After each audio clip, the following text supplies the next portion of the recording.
President Buhari engages minister on power outages. We had a meeting and came up with some solutions, immediate ones, on an emergency basis. Federal High Court sacks 20 Cross River State House of Assembly members over defection.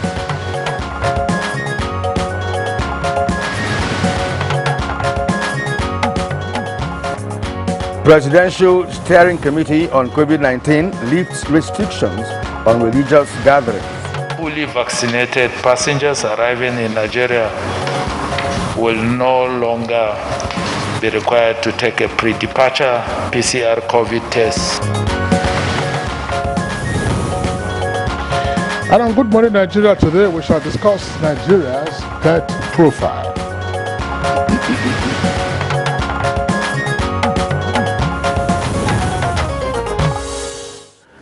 Since the release of the new public debt stock of Nigeria, which hits 39.556 trillion naira or 95.779 billion US dollars as of December 2021, the news space was awash with various headlines on the issue. Well, this is certainly due to the fact that the nation's debt profile keeps rising, with Nigeria borrowing over 6 trillion naira in 2021 alone, according to the Debt Management Office. Now, the new borrowings were raised from diverse sources, but substantially through Eurobonds issuance, sovereign sukuk, and federal government of Nigeria bonds. Now, the new borrowings, which include both external and domestic debts of the federal government, the 36 states, and the Federal Capital Territory, were utilized majorly to finance capital projects and support economic recovery. And with the total public debt stock to gross domestic product (GDP) as of December 31st, 2021 of 22.47%, Nigerians are concerned about the rising debt profile of the nation, especially its impact on our economy and the mode of repayment. Well, economic experts are of the view that the debt to GDP ratio still remains within Nigeria's self-imposed limit of 40%. And they say this ratio is prudent when compared to the 55% limit advised by the World Bank and the International Monetary Fund, IMF, for countries in Nigeria's peer group, as well as the ECOWAS convergence ratio of 70%. And Kingsley, sorry, that's something about this. Most nations, that go borrowing, just like Nigeria, in fact, every other country borrows. But in most cases, the countries utilize these funds towards industrializing the country. I don't know if there's a difference, between the application of these loans or the deployment of these loans that Nigeria has, in capital projects, as they have said. Is it the best option? Well, the capital projects have been essentially infrastructure based, like the Sukuk bond, for instance. The Sukuk financing has been utilized for either the construction or reconstruction of the major highways that have collapsed in the country. Now, the point you've made is a significant one, because the repayment is always a key issue. How do you recover what you have borrowed and spent and be in a position to pay back? Now, when you industrialize or facilitate industrialization, it means that as the factories run, money is rolling in, and then you are in a position to repay. Exactly. Well, I don't know whether this is like the cart before the horse, because part of the argument has always been, look, you fix these roads, people are applying, there are economic activities going around, and you are therefore able to collect more taxes, even though our tax collection capacity is still limited on account of poor compliance and so on and so forth. But some persons have argued, why don't you toll the roads?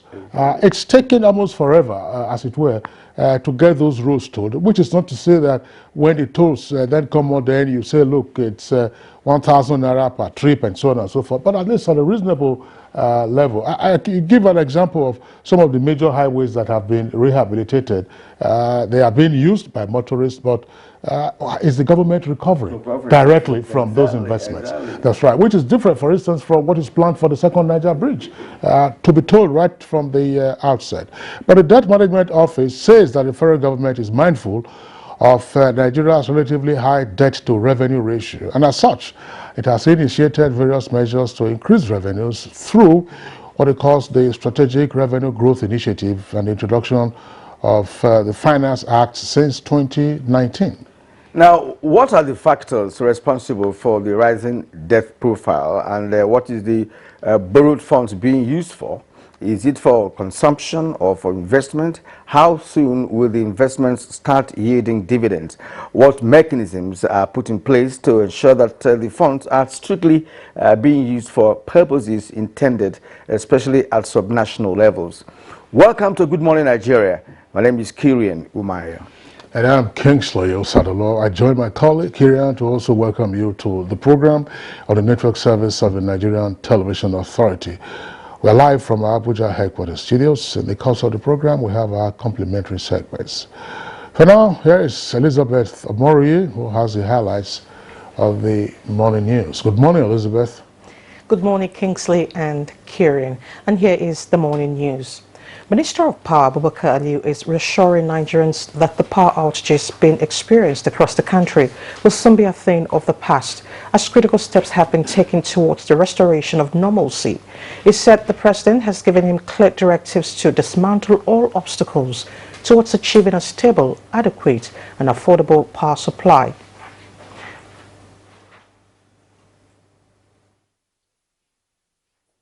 We invited all the stakeholders. We had a meeting and came up with some solutions, immediate ones, on an emergency basis to see how we can mop around and gather more megawatts and push on the grid. And a couple of other things that we have agreed. Worried over the resurgence of violent crimes in Imo State after months of respite, President Muhammadu Buhari summoned Governor Hope Uzodinma for detailed briefing and strategies for lasting solutions.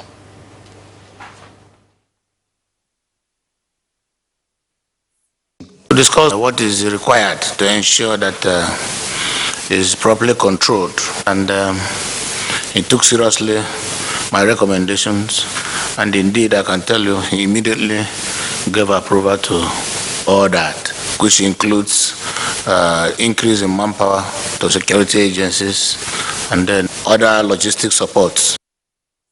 In a bit from the judiciary, the Federal High Court sitting in Abuja has sacked 20 members of the Cross River State House of Assembly who defected from the People's Democratic Party to the All Progressives Congress. It's a victory for the individual litigant, but it's a victory for the Constitution. This is another major decision upholding our constitutional provisions. Everything was in Calabar. So the question is, what are we doing here? I believe that the court ought to have transferred this matter to the Calabar Judicial Division. Meanwhile, the Economic and Financial Crimes Commission, EFCC, says the former governor of Anambra State, Willie Obiano, has been granted bail. Chairman of the commission, Abdulrashid Bawa, disclosed this while speaking to newsmen in Abuja. He, however, said the former governor is yet to perfect his bail conditions and as such is still in the custody of the commission.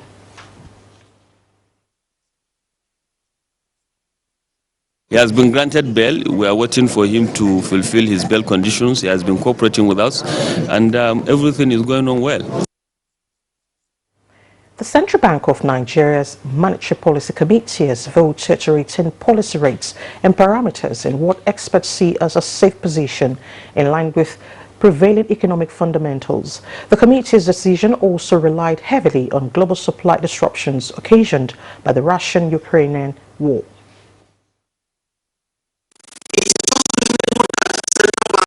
Step in to support the fiscal, to fill that space, not through grants, but through loans to our smallholder farmers, through loans to our small and medium enterprise businesses, through loans to our households.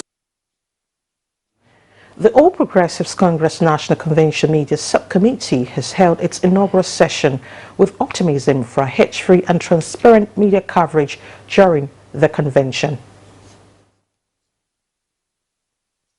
We are working together with the party leadership, also as a team.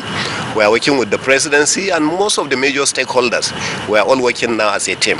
So part of the work of this committee is to continue to unite the party, because this is a party to beat. We are the ruling party. We are getting stronger by the day, and that is the whole idea about it. Without a doubt, much stronger, much better, much bigger. Presidential Steering Committee on COVID-19 has lifted restrictions on religious gatherings across the country, noting that worship places are no longer limited to 50% capacity. Chairman of the committee and Secretary to the Government of the Federation, Boss Mustafa, also announced revised international travel protocols for the country, which will take effect from the 4th of April 2022.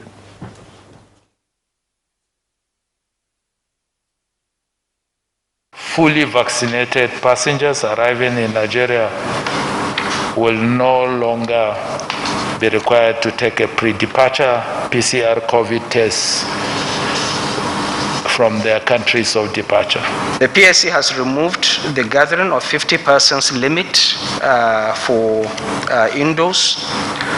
Bars and nightclubs to open to 50%.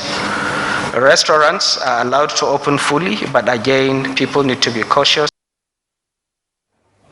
And that's the news for now. Good Morning Nigeria continues with Kieran and Kingsley after this break. To stay with us.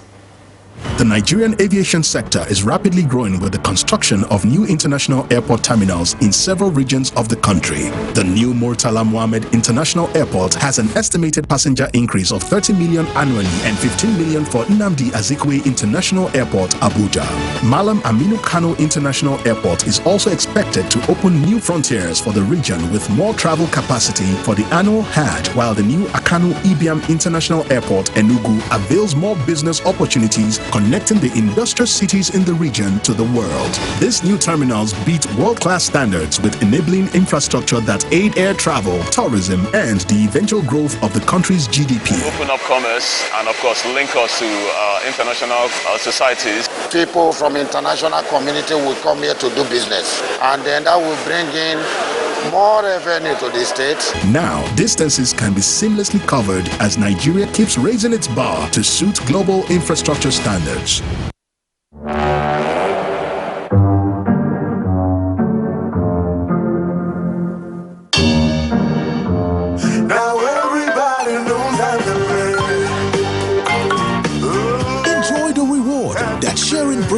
With the Airtel Family Plan, get bonus talk time, SMS and data for each family member you share with. Dial *141# now.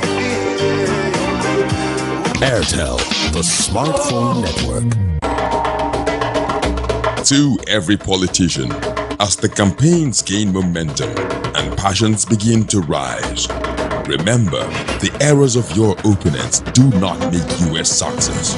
Do not run down your opponent and inflame passions to violence between and among your supporters.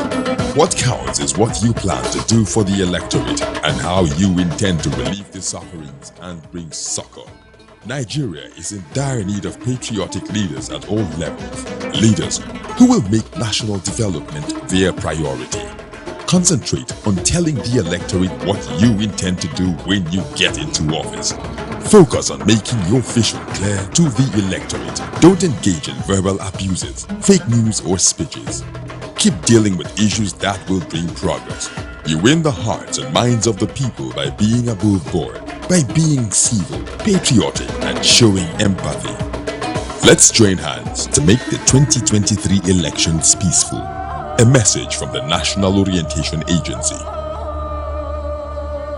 Candidates who are interested in gaining admission into NTA Television College Jos for the 2021-2022 two-year National Innovation Diploma Program are to apply for admission through the Joint Admissions and Matriculation Board (JAM). The courses available for application include Film and Television Production, Broadcast Journalism, and Television Engineering Technology. Such candidates must have a minimum of 5 O-level credits in relevant subjects including English language and mathematics. For more information, please contact NTA Television College, Jos, or the marketing department of any NTA station nationwide. Registrar, Announcer. The Council of Our Fathers. I believe we have fought one civil war too many in this country. So those who experience it will run away from it. Nigerian youths, let's build our nation together.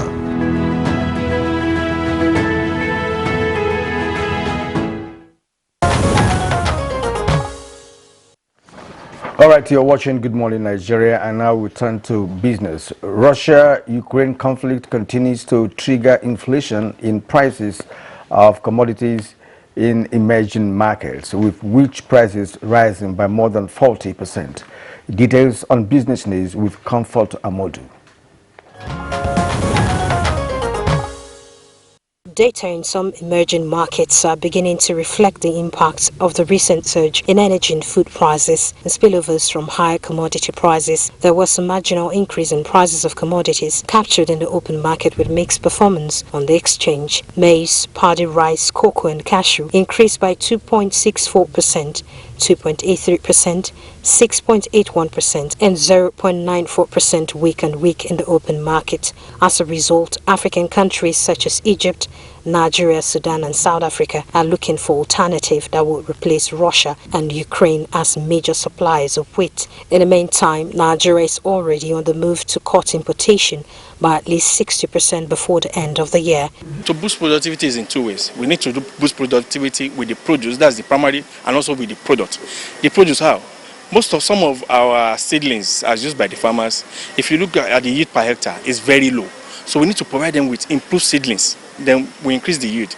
We have the land mass. Then also with the processors, if we increase the yield, if we are going to add value, we also need to invest in technology, machinery, give them some incentive. So the productivity cut across those two sectors, and that way we become extremely competitive. Meanwhile, Egypt's pound depreciated by 10.67% on Monday after weeks of pressure on the currency as foreign investors pulled out billions of dollars from treasury markets since Russia's invasion of Ukraine.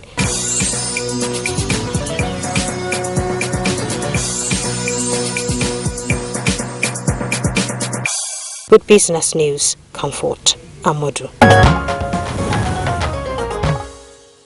Thank you very much, Comfort, for the business package. Up next for us is newspaper review.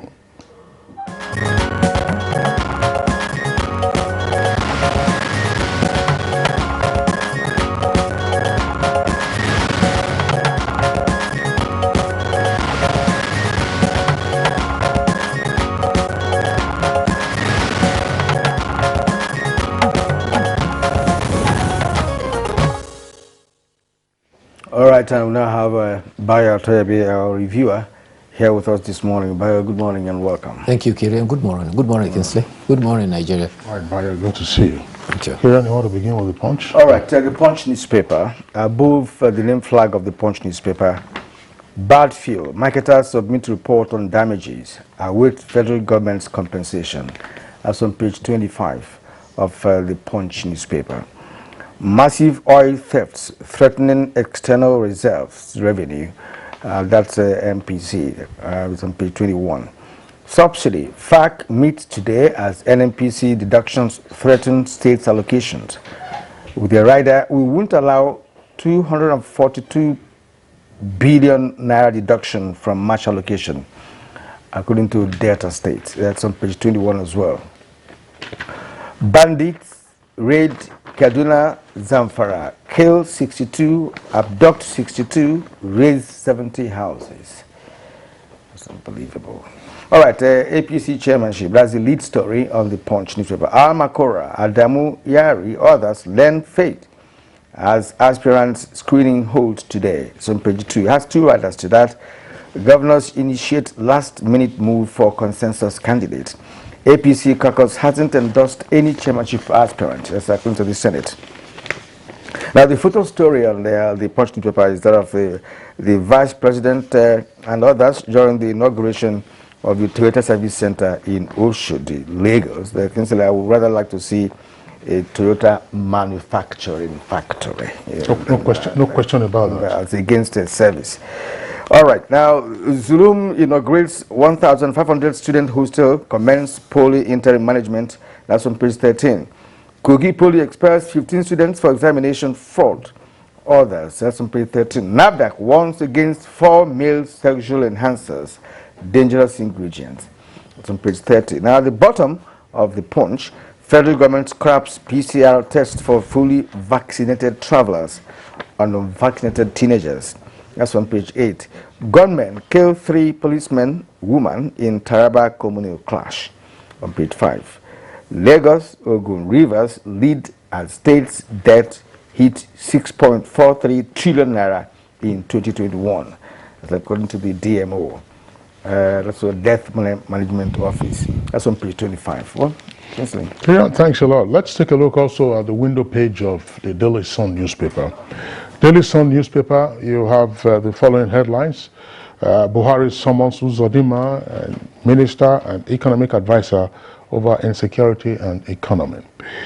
ASU's anger and grievances justifiable, says TED Fund boss. National Convention. APC governors mend fences. Nasarawa governor says party leaders working together. Party sets stringent conditions for aspirants. Court sacks 20 APC Cross River lawmakers over defection. Umahi, deputy, and 16 lawmakers withdraw stay of execution motion, face appeal court.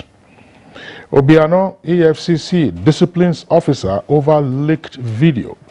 Ex-Anambra governor gets bail after 4 days in custody. Air Rufai imposes 24-hour curfew on 2 local government areas. Khan urges self-defense as bandits kill 30 in Zamfara and 24 in Kaduna. 1.5 million candidates register for 2022 UTME and direct entry. You have details of that story on pages 27 and 28. And very quickly, we'll take a look also at the front page of the Nation newspaper. And let's pick out the other headlines. That's right from the middle of the page. You say that's for the Nation. JAMB fixes UTME registration deadline for Saturday. That's 26th of March. Police confirm 16 killed in Zamfara. South PDP governors demand presidential ticket. Obaseki absent at meeting. We can't stop Atiku. Saraki and others says party. Those are the 2 riders of that headline. And then you can see the photographs on the front page there from the mayhem in Kaduna. 23 killed, houses burnt in Kaduna gunmen's attacks. MPC, that's the Monetary Policy Committee, downgrades growth forecast to 3.24%. Rates remain unchanged. And lastly, right at the foot of the front page there of the Nation newspaper, right at the foot of the front page of the Nation, if we can see that, it says schools shot in Imo over gunmen attack threat. 3 million for Kaduna Agri project. That's on page 27. Fire.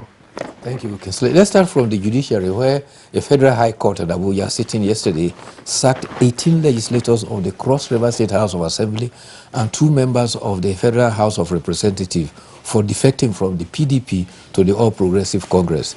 The judge ruled that the public voted for the lawmakers through the plaintiff who sponsored them. They were not voted for as independent candidates. They had the vehicle which conveyed them, and that vehicle belongs to the plaintiff. The legislators cannot abandon the vehicle. It may be recalled that on May 20th last year, Governor Ben Ayade and his deputy, Professor Ivara Isu, as well as cabinet members and 20 legislators defected from the PDP to APC. The governor then described the defection as socketing to the center. The court saw it as socketing out of the mandate of the electorate. The judge had these observations to make, and he says politicians treat citizens who elected them into power as if they don't matter when they assume office. He added that a day will come when elected officers must resign if they migrate to another party. or seek the permission of the people before they decamp. On the economy, the Central Bank of Nigeria has indicated that it will intervene to mitigate the impact of fuel crisis on the economy. Rising from the scheduled monetary policy committee meeting, Governor of Central Bank, Godwin Emefiele, says Central Bank will engage with key government agencies and help improve supply and distribution across the nation. He noted that substantial upward push in price levels is influenced by supply side factors, adding that a reduction in the arbitrary prices of petrol, diesel will automatically result in a gradual moderation of prices. The central bank governor also says that it will also partner with power sector regulators to address challenges affecting the stable power. Meanwhile, the Monetary Policy Committee meeting yesterday downgraded the economic growth that was projected to 4.2% to 3.24%. Central Bank, he says, is a developmental finance-oriented central bank, and that's why it is taking those initiatives to intervene to save the economy. Governor Hope Uzodinma of Imo State says that he had a meeting with President Muhammadu Buhari yesterday over resurgence of insurgency in Imo and measures taken to restore peace. He said there has been a spate of attacks on police stations and the house of Professor George Obiozo. Governor Uzodinma says that the president accepted the recommendations he made for increased security, manpower, and logistics.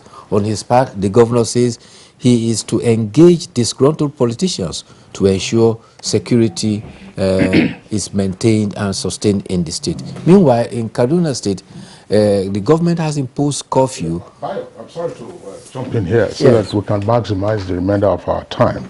A number of those stories we already read out in terms of headlines. I was just wondering, the Central Bank Monetary Policy Committee has met.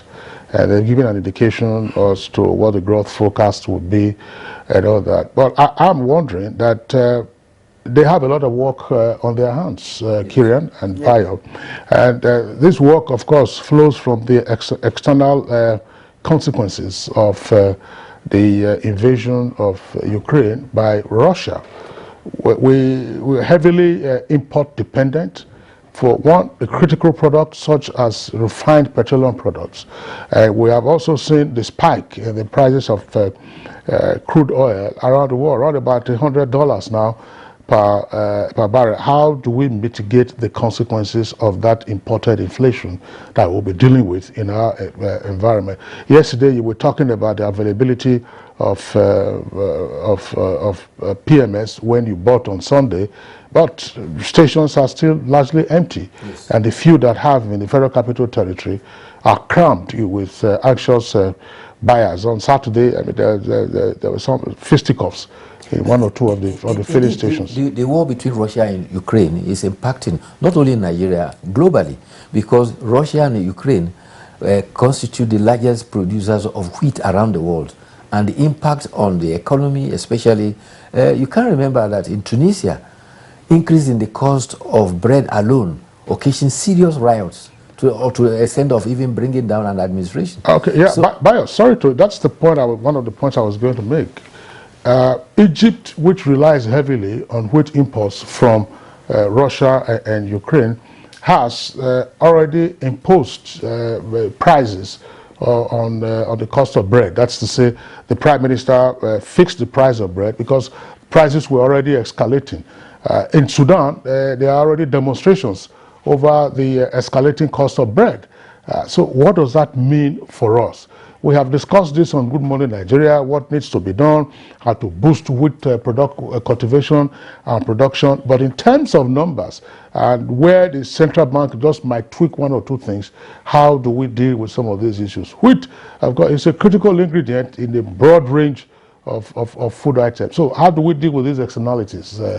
That's the key issue, Kirian. Well, already bread, the price of bread has already increased in Nigeria. I mean, I don't know how the last time you bought a loaf of bread is increased. I agree with you. Yeah, from 500 naira for the big loaf now to 700 naira. That's right. So we're already feeling the impact, at this point in time. But the point is that, in Nigeria here, it's always difficult for people to start making, to complain, unlike the Egypt or Sudan that you mentioned, where people are highly sensitive, over such issues, because I know that bread is one of the most staple, food in those countries, and that was why they rose against the high cost. But what is important here is that we need to ramp up our agricultural activities in the real sense of it, especially those very, key,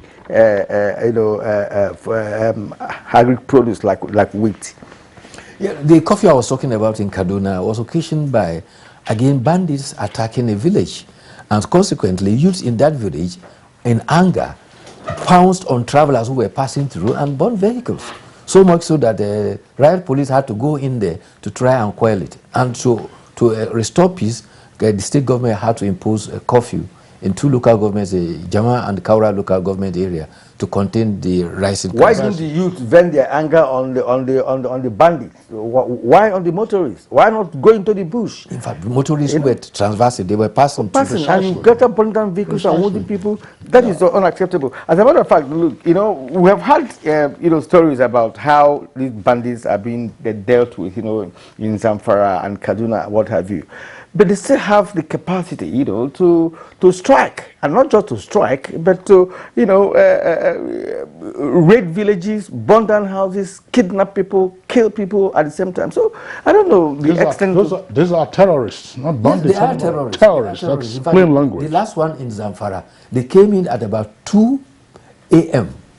and wreaked havoc in 3 villages in Zamfara. In fact, the governor says that he is now very saddened because he thought he had achieved tremendous success in eliminating the banditry, and all of a sudden we are beginning to see a resurgence. That's right. Of the banditry. The other story we read has to do with the immediate past governor of Anambra, that's Willie Obiano, who was arrested by the EFCC as he bid to leave the country on Thursday, the very day he handed over to Charles Soludo. While he was in EFCC custody, we understand he's been granted administrative bail. Whether he has fulfilled those conditions and whether he's been released, those are issues to deal with. But while he was in the EFCC custody in the Federal Capital Territory, a video went viral of him in shorts, and that has provoked quite some furore. There are persons who have said that was not the right thing to do. And the EFCC itself has now said that the officer who leaked that video will be apprehended and punished or sanctioned accordingly. I think that's the right thing to do. He has been identified. Yes, it is the right thing to do. Sanctioned. Yeah, Yes. we don't need all this media trial. What was the purpose of circulating that particular video? Sensation. Absolute sensation. The same way we have not talked about this. Almost 2 weeks ago, something that is really offensive to families and those who are seeking justice.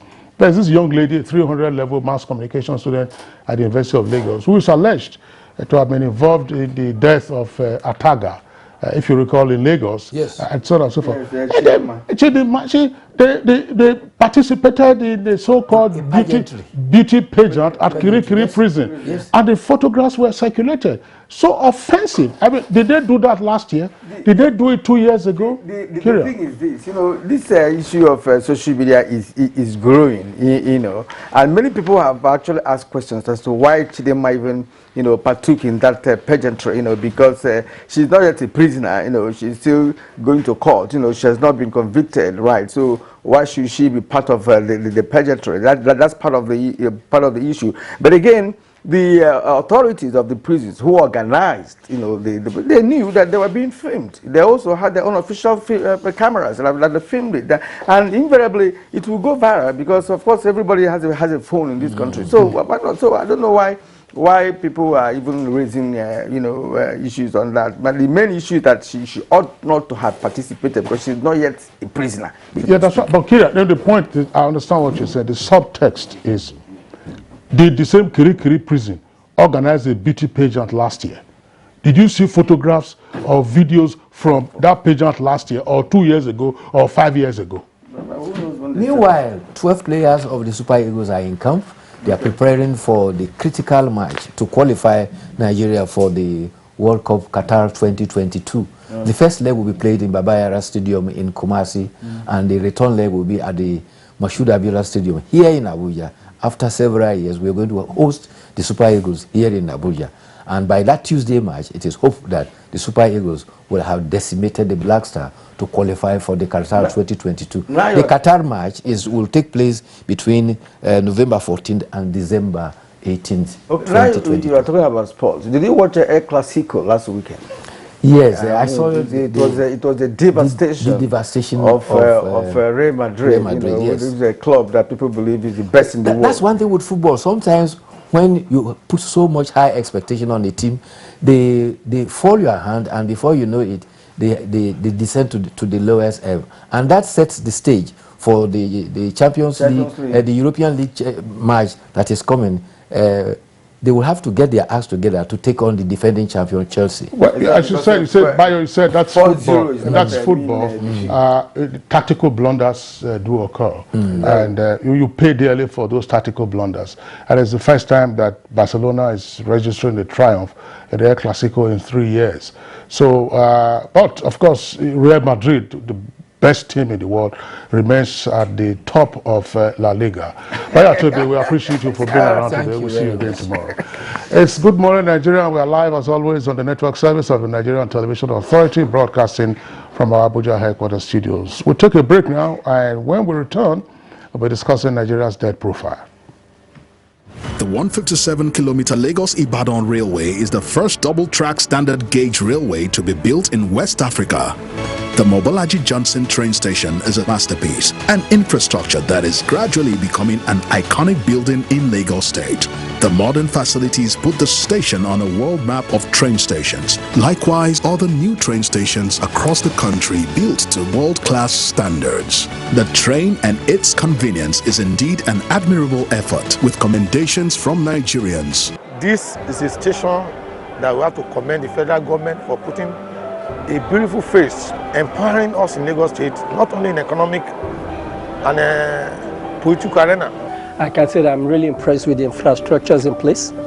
Kudos to the Minister of Transportations, kudos to the federal government. Truly, good things are coming out of Nigeria, and the federal government is deserving of all the applause.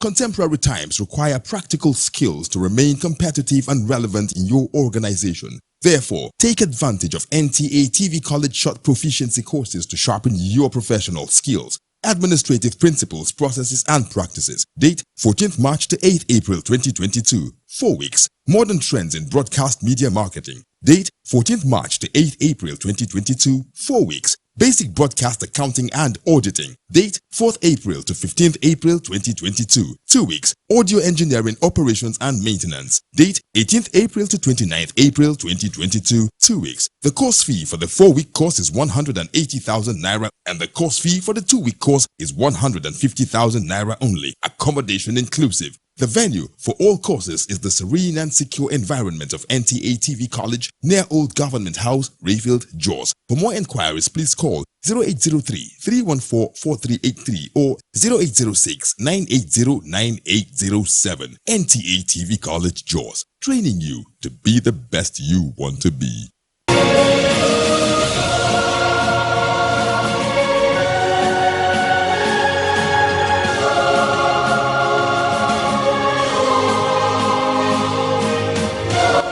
We are all Nigerians. Against all odds, we shall and must remain united. We may have our challenges, our problems, and setbacks. However, together we shall overcome them all. What doesn't break us shall make us stronger. This is the mindset that shall bring peace, progress, and prosperity to our beloved country. Do not let tribal and religious sentiments govern how you think, act, or feel. Don't be influenced by those who want to destroy our precious national unity. Everybody who is a Nigerian is your brother and your sister. This is the mindset of the new Nigeria. It is also the mindset that we must all adopt. Let us support each other in creating the Nigeria of our dreams. This message is from the Nigerian Television Authority, NTA.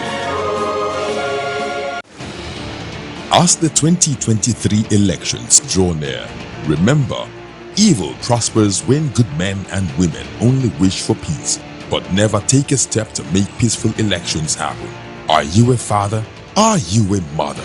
What are you saying to your children as elections approach? Have you warned them not to let themselves be used to cause violence? Have you explained to them what the consequences of electoral violence might be? Do your part to make peaceful elections happen. Talk to your children. Protect them from unscrupulous politicians who want to put them in harm's way, while their own children are comfortable at home, within and outside the country. Let's join hands to make 2023 elections peaceful. This message is from the National Orientation Agency, NOAA. All right, now to begin our conversation on the subject matter, let's take this background report by Leah Kaltung Babatunde.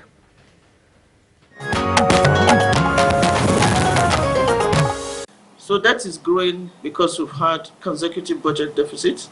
It's growing because we have a huge infrastructure deficit, which we need to fix in order to create jobs and attract the private sector so that GDP can grow.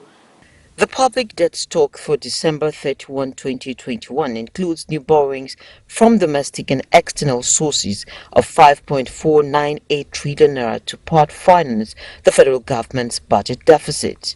Ms. Onia says borrowings for these purposes and disbursements by multilateral and bilateral creditors account for a significant portion of the increase in the debt stock. Increases were also recorded in the debt stock of the states and the FCT. The new borrowings were raised from diverse sources, primarily through the issuance of the Eurobonds, sovereign sukuk and federal government bonds, and were used to finance capital projects and support economic recovery. High debt service to revenue ratio. So if we're spending, for instance, the figure as at September last year was 71%. It's high because you have been borrowing. And like I said, debt is not a grant. There's interest. Some even have fees, like the World Bank fees, where, again, you have commitment fees and all of those. So as that stock is growing, debt service will grow. So the challenge is, has revenue been growing? At 12.47%, debt to GDP ratio still remains within Nigeria's self-imposed limit of 40%. Measures to increase revenue through the Strategic Revenue Growth Initiative, SRGI, and the introduction of Finance Acts since 2019, the government believes will work for the good of the economy in the meantime.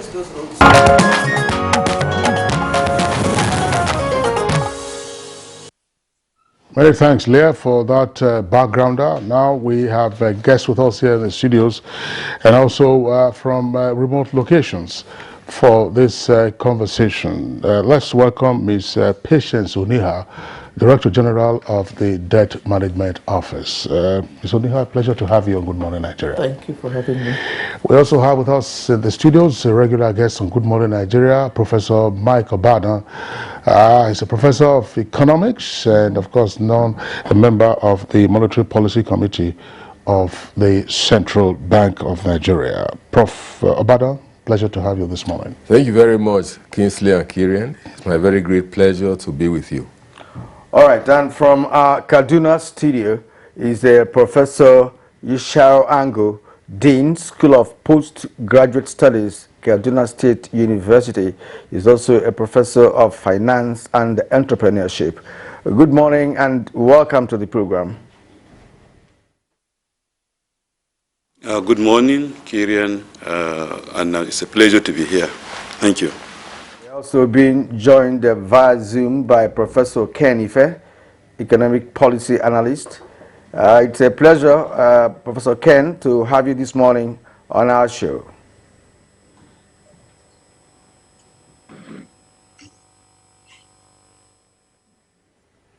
Well, perhaps the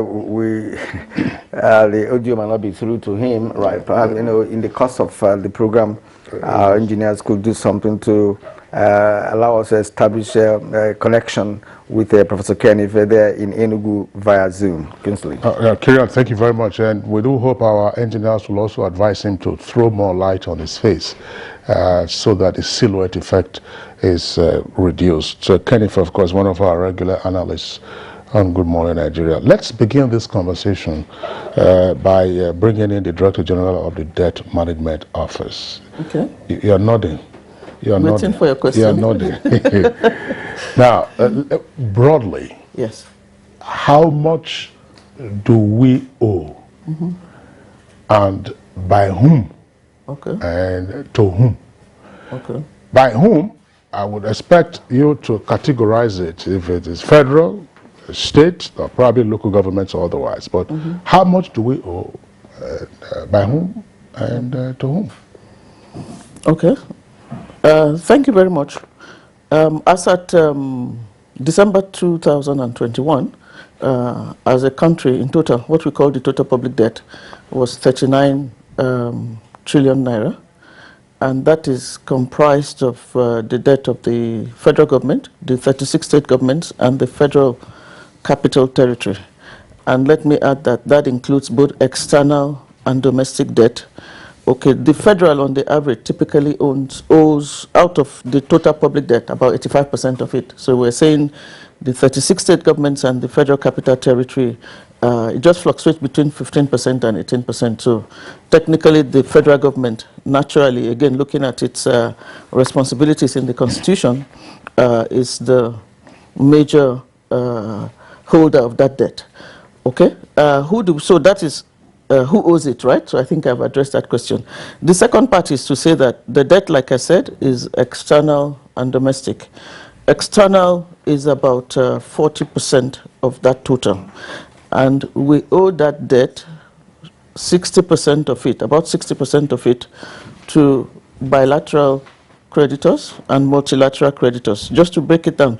So with the bilateral creditors, you're talking about Germany, you're talking about France, you're talking about Japan, and China. Okay, the multilaterals, we're talking about the World Bank, the African Development Bank, Islamic Development Bank, and the African Export-Import Bank. So those are the multilaterals. So that 61% component, when you put it together, is concessional. Maybe some slightly concessional. Concessional means it is relatively cheap.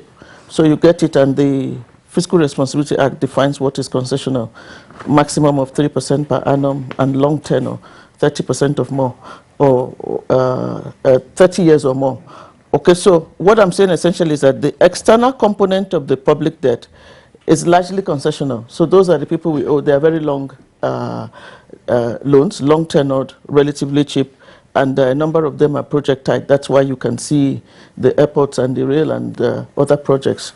The other component, about 40%, are the Eurobonds and the diaspora bond, which are market-based instruments. So those are issued to investors across the world. There are some Nigerian institutions that invest. So that's the component of the external in terms of composition, largely concessional and then market. There's no bilateral that we took loan from one commercial bank or the other.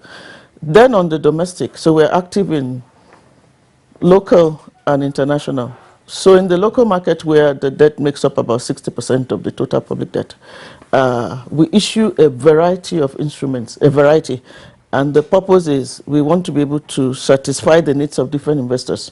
So the need of a pension fund is different from the need of a commercial bank, obviously. This needs long tenor, the commercial bank wants short tenors. So we have in that 60% that is domestic, meaning they are all denominated in Naira, the bulk of it is our flagship product, which is the federal government of Nigeria bonds. And for that one, we have tenors of up to 5 to 30 years. So that's spread out as well over time. Then we have Nigerian treasury bills, again, issued in tenors of 91 to 365 days. And then we have our recent product, when I say recent, since 2017, the Sukuk, which is evident everywhere. We have Sukuk, we have green bonds. And I will not fail to add, because we sometimes miss that, promissory notes that the government is issuing to settle arrears. So those are not borrowings. We've issued about 1.5 trillion of that, and we include it in the public debt, but some have matured. So those are issued to people that the government is owing. The other products, federal government of Nigeria bonds, treasury bills, those are issued to the market. So whether it be banks, pension funds, foreign investors, it is available to the investing public, local and international. So that's the summary of the debt portfolio. Thank you. All right, thank you. Professor Burden, you've just listened to her, and some economic experts are of the view, really, that the debt to GDP ratio, still remains within the Nigeria's self-imposed limit of 40%. They also say that the ratio is prudent when compared to the 55% limit advised by the World Bank and the International Monetary Fund.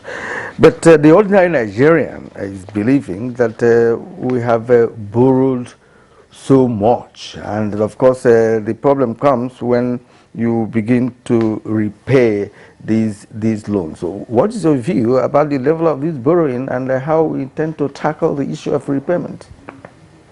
Issue of what? Repayment. Repayment. Well, thank you very much, Kirian. Yes, the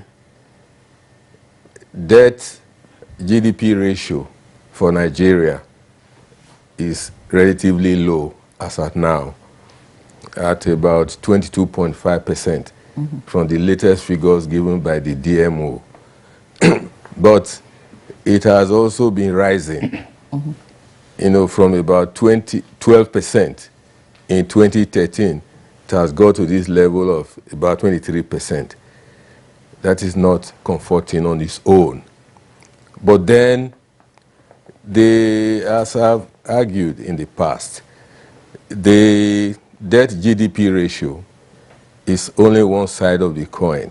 It doesn't tell the whole story.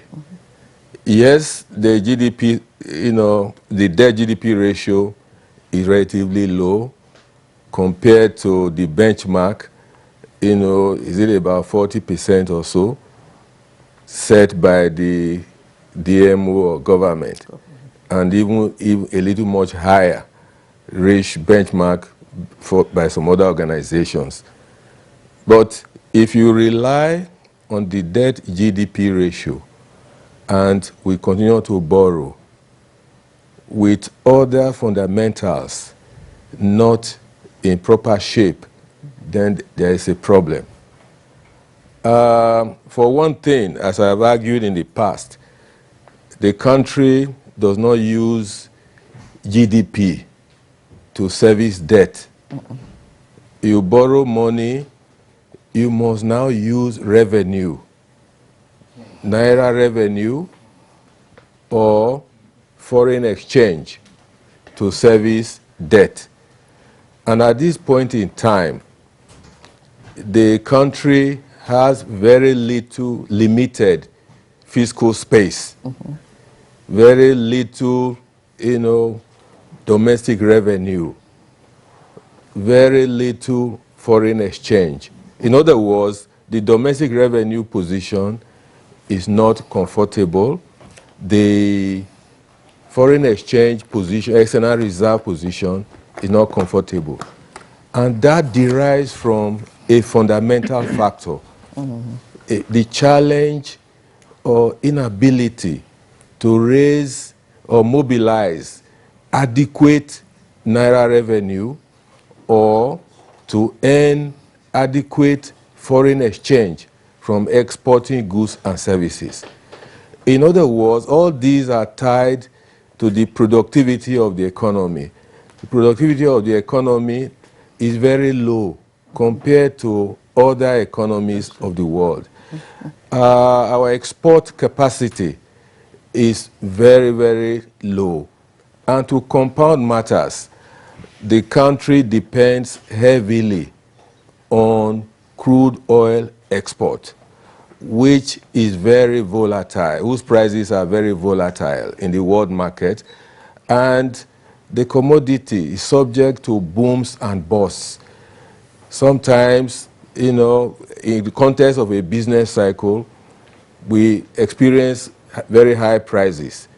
And then some other times, we experience the low, with low prices.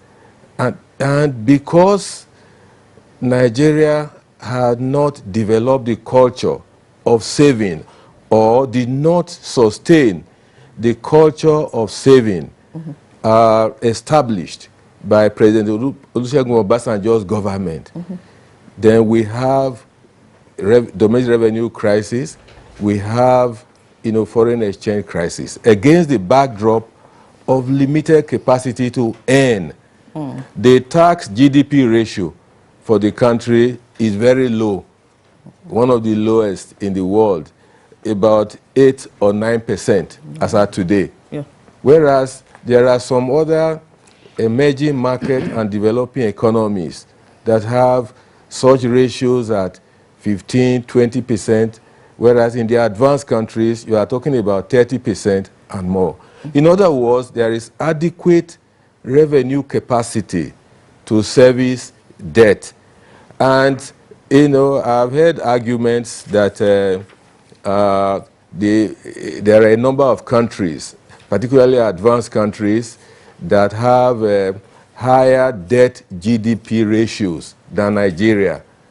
Their situation cannot be compared with Nigeria. Such countries, you are talking about the US, the UK, Canada, and others, they have the capacity to borrow and service debt.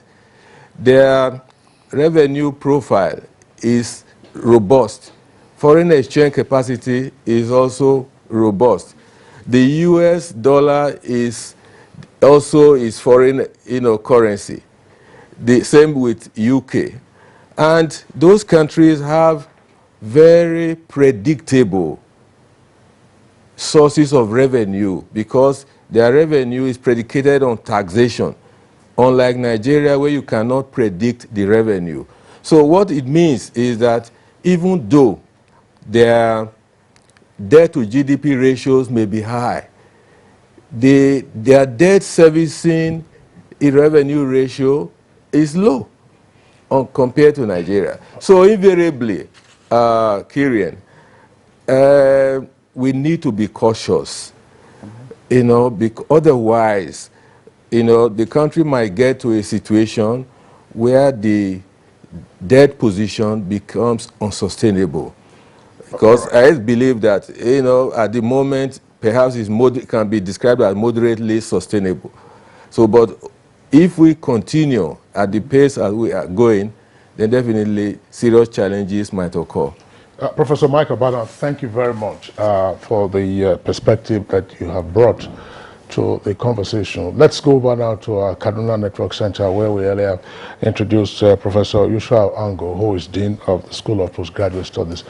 Professor Yushau Ango, we still have enough time, as it were, to deal with the consequences of our current debt profile going forward.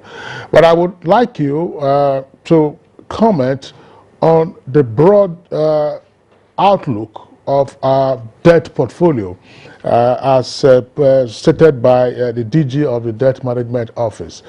You saw the way I'm sure you listened to how she categorized it, how much we are owing, by whom, and to whom.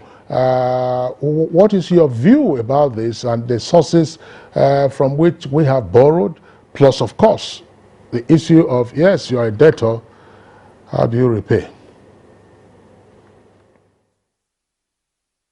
Yes, I think, sincerely, what is critical is the fact that you have to consider the spread of the various sources of funding. First of all, from what the DG said, we see that 40% of this is from the external sources. Even among the external sources, is also spread between multilateral and bilateral sources.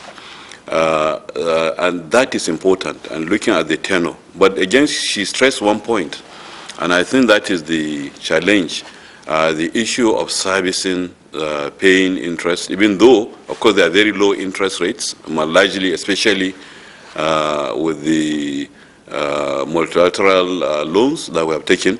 But servicing is an issue. So in terms of spread, is well spread between domestic and external. It's also well spread between the various products, if you look at it clearly, which means there may not be so much stress, because you can time it looking at your annual and maybe midterm analysis that the DMO does from time to time, to ensure that we have the capacity to honor our obligations. Now, having said this, the point has been made, that our challenge, we have two challenges, and I think the DMO also, the DG mentioned it in something I read earlier, that we have two challenges. We have one challenge of revenue, and we have a challenge of infrastructure.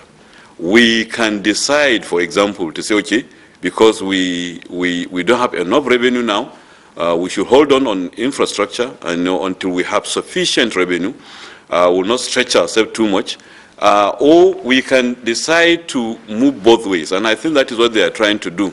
Now, of course, like you said, we'll discuss the issue of the revenue to GDP, which is a major constraint. But as a nation and as a country, we also have to understand our situation. Now, we have had a lot of challenges. We have this mono-product economy. Yes, we have had it. But we know that in the last 5, 6, 7 years, 8 years, we have been trying to do a lot in terms of revenue profile of the country, in terms of general inflow of revenue coming to the country. We realized that in terms of revenue, we are diversifying. The economy is actually diversifying. We are relying more on non-oil related revenues substantially, even though, of course, in terms of foreign exchange, we have challenge, and we have a lot of our foreign exchange coming through oil-related issues. And, of course, we also have the challenge of importing refined petroleum, that which is also giving us a stretch.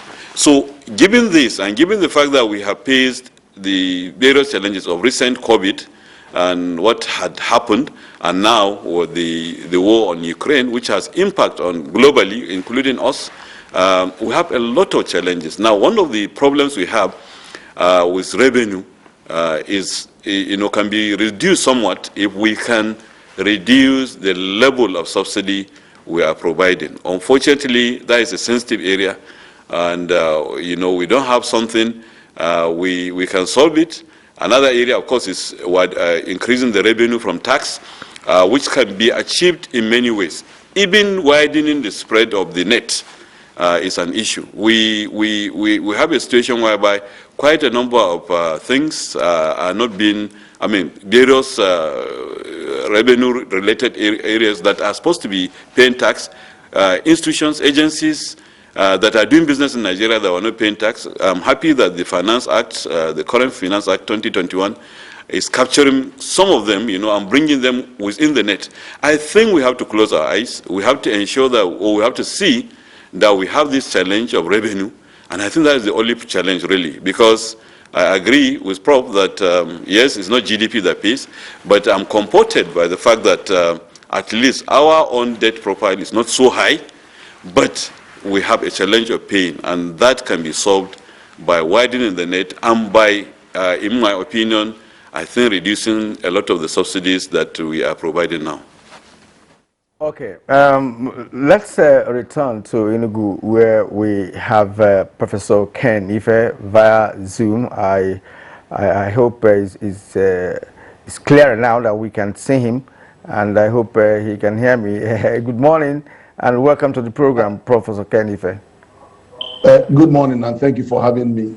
All right, I hope you've listened to the other speakers who are taking, at this point, a broader view of the nation's borrowing profile and the inherent challenges. Many Nigerians are really concerned about the rising debt profile of the nation, especially its impact on the economy and, of course, mode of repayment. Let's get your own view. Okay, first I have to congratulate my colleagues, Professor Baden, and both of them have actually made very, very cogent points, as well as the DG. The DG has laid it out very clear. If you remember in 2017, when we did the EIGP, there we were so concerned about balancing the debt. And that's where we had this 60-40 domestic, and now they've moved on to 50-50, domestic and foreign. So we are making some incremental progress in this area, but there's a lot more that needs to be done. First, I think let's address some of the key questions people are asking about this. Some are saying, is the borrowing legal? Is it appropriate? Have we got the right mix?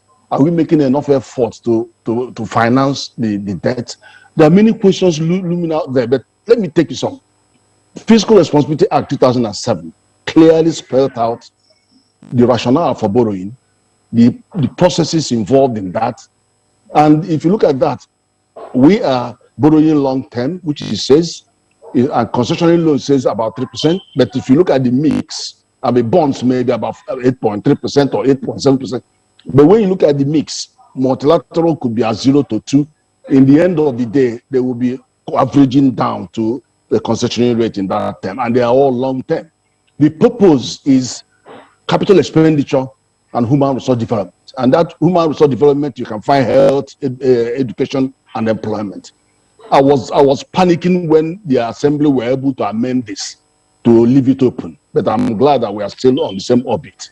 So we are borrowing responsibly, but we have a lot of work to do, which my colleagues have just pointed out in raising the level. But I have to tell you too that if you look at the analysis, if you look at our borrowing, because we don't have savings, we have to borrow. But the borrowing is mostly debt financing, mostly debt financing. We need to begin to balance and have more equities, issuing more equity, to mix the picture. Let me give you an example. When Saudi Arabia wanted $25 billion, they didn't go to World Bank or IMF to borrow $25 billion. They said, oh, wait a minute, tell me the value of my Saudi Aramco. And the value came out at about 1.52. So, well, goodness, I didn't know I have that size. Give me 5%, sell 5%. And they got the money that they needed. So we need to start looking at some of our assets. And that's why I'm so happy that NNPC is now a private company. And you know that the mere fact that PIA has created that ground, just because they have now become a private company and people are now seeing how it will go, Afrexim arrived with $5 billion.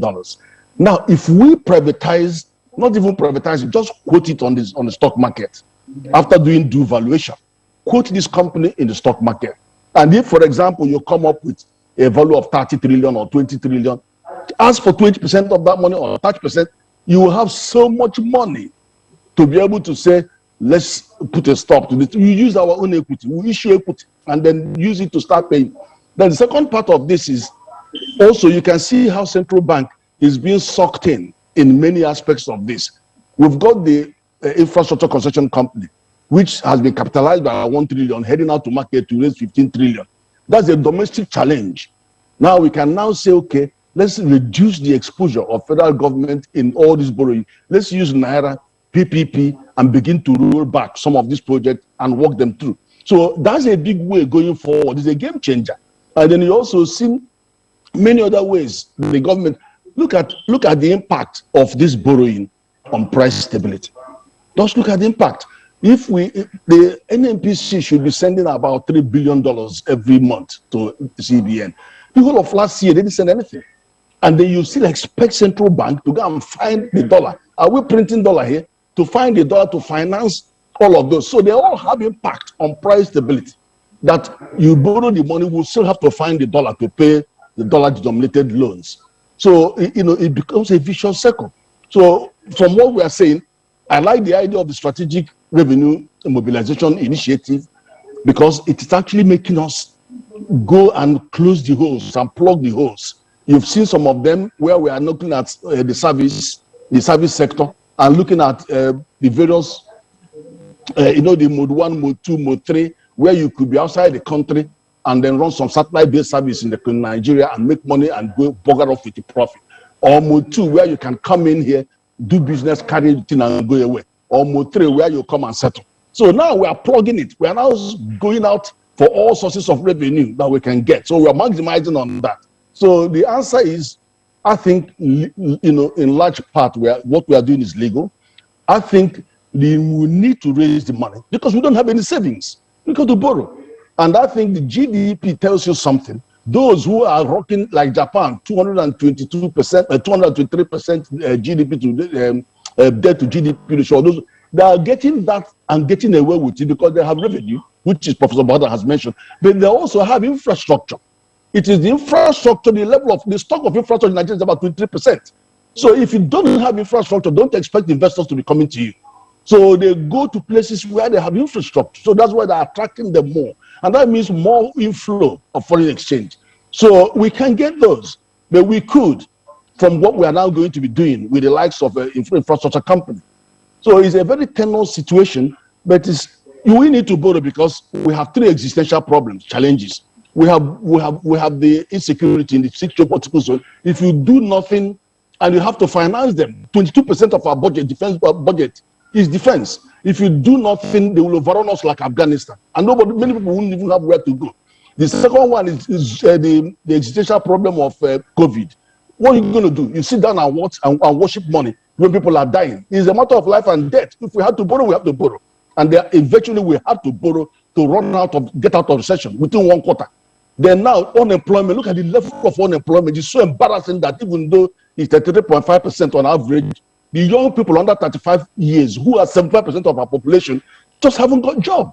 Only 7% of people coming out of university have job. So CBN now gets in, just like Federal Reserve Bank in London, in America. They're going to prioritize unemployment and also diversification. They want to build an economy and then find the appropriate monetary policy mix that will support that. So not the other way around. As if so, the need to borrow is there, and then we are borrowing. But let's spread the basket and then get more issuance of equity than debt. So that is, we need to get to that balance. And I'm sure that Madam is listening to this because my colleague Ayo has also been raising it, and we will dwell extensively on this matter when we were restructuring Ministry of Finance Incorporated, and we are heading out to go and make sure that is the way we have to go. Thank you. Professor Okanife, thank you very much there for the key points that you have raised. Let's come back to the Director General of the Debt Management Office. I know that you may wish to respond to some of the issues that they have raised, but I want us to take a step back and try to put this in historical context. Nigeria never used to have a Debt Management Office. Yes. Now, the Debt Management Office arose as a result of the debt crisis that the country faced in the 80s and 90s until just about 15 years or so ago when we exited the London and Paris Club indebtedness. Yes, right. And the Debt Management Office was then created, as it were, to be the gatekeeper of debts, sovereign or there's nothing like sub-sovereignty, let's say subnationals and the sovereign debts. Tell us, from the numbers that we are seeing and from the comments that the guests have made and also the view from the street, how challenging has it been trying to keep the gates of our indebtedness? Professor Michael Badan says that, look, our current debt indebtedness is moderately sustainable. The issue of debt to GDP isn't the only factor to consider. Look at other fundamentals and our capability in terms of repayment.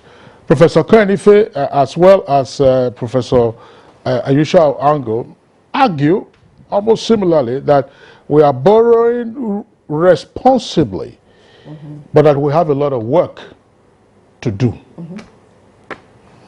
Okay, thank you very much. I think the three professors have made very significant contributions.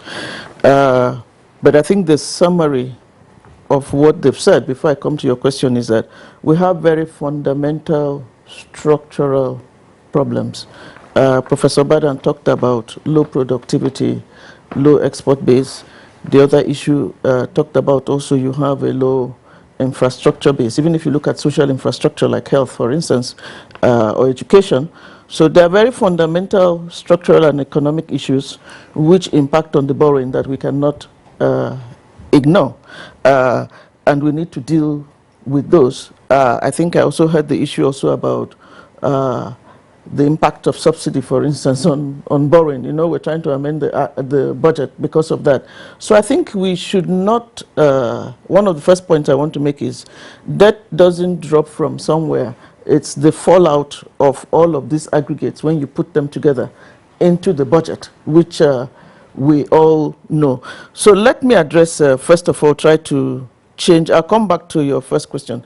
Let me try and change the narrative a bit. So we hear the average man on the street. Of course, I'm also Nigerian, so that debt also is, I'm also accountable for it. Forget about my position. Look at my citizenship, okay?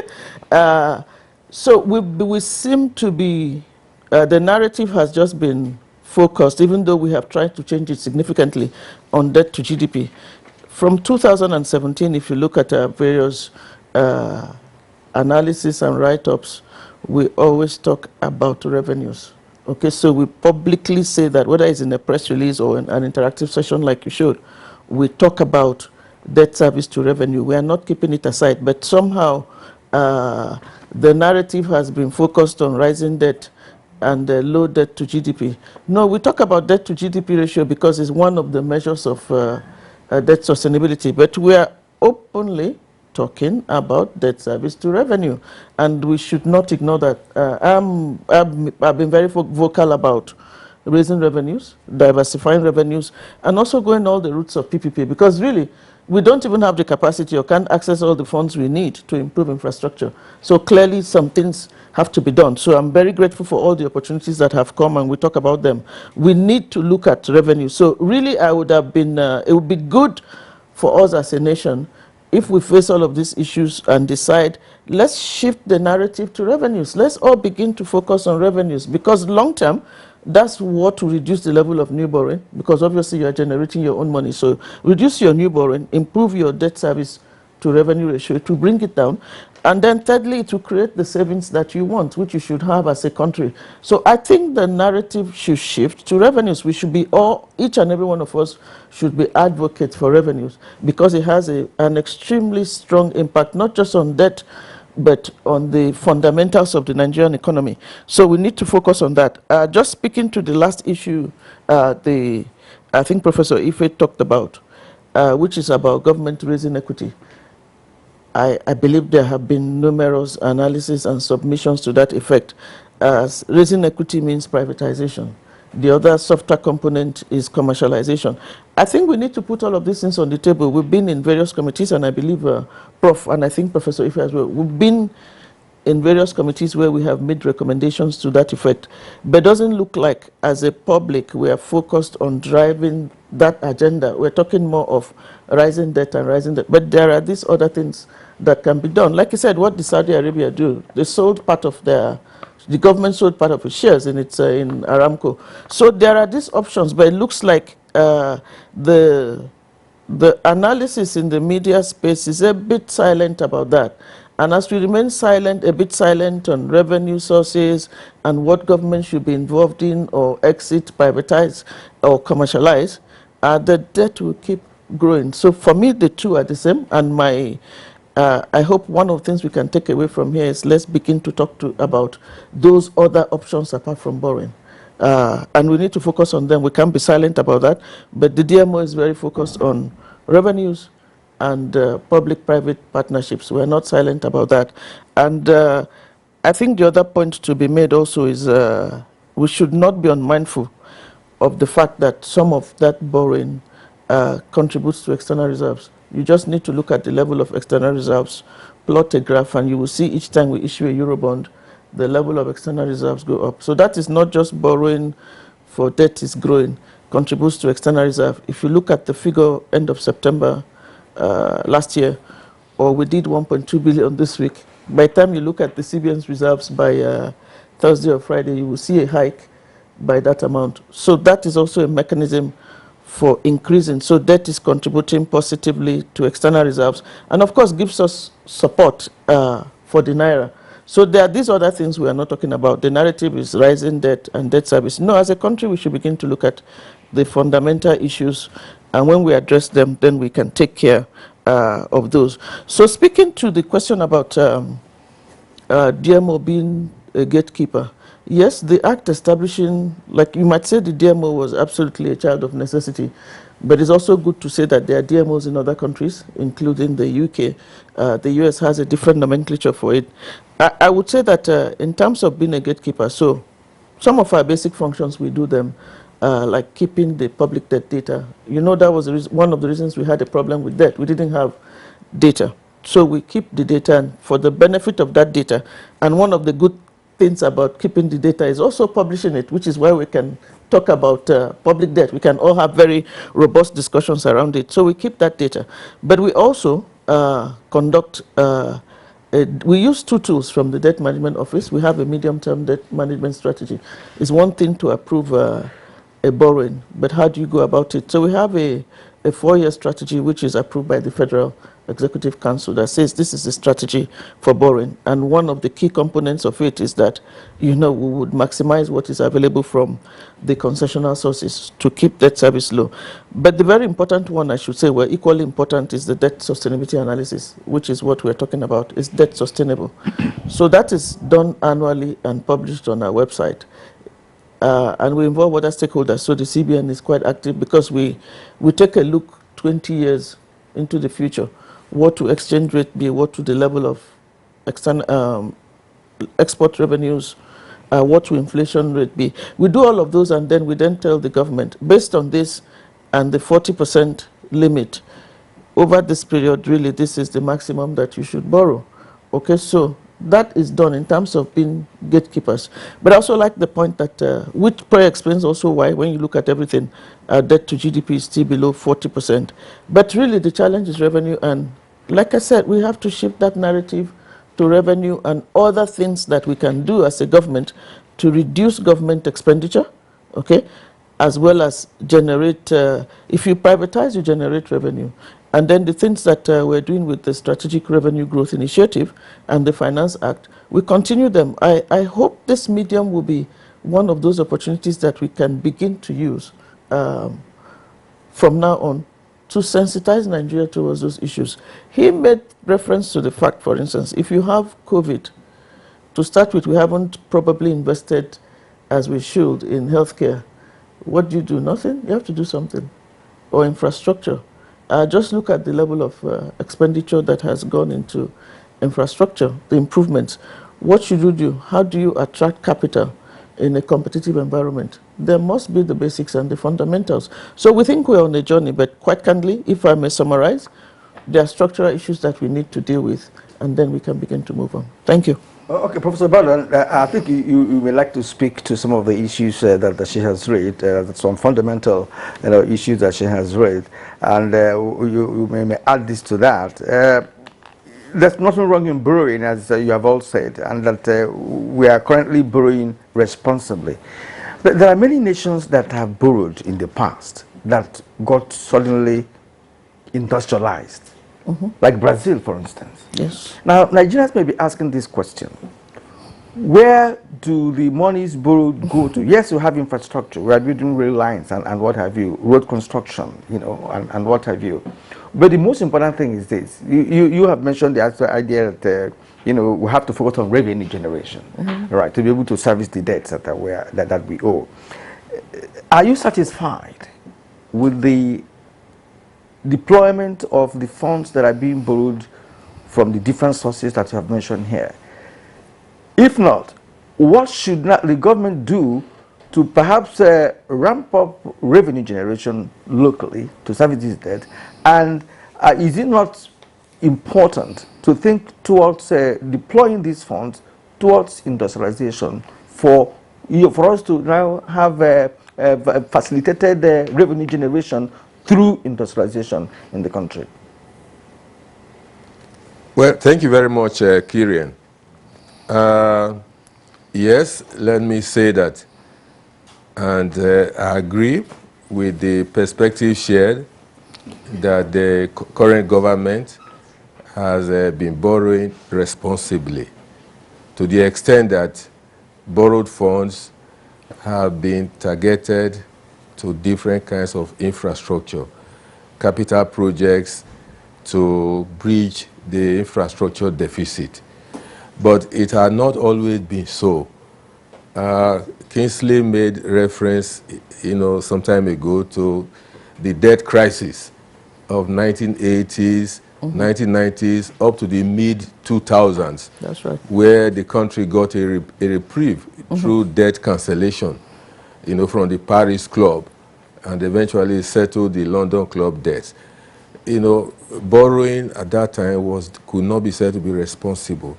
It was, uncontrolled, indiscriminate borrowing. I remember a study done by the Federal Ministry of Finance in the 1990s on the use of external loans in the country. The findings were not palatable at all.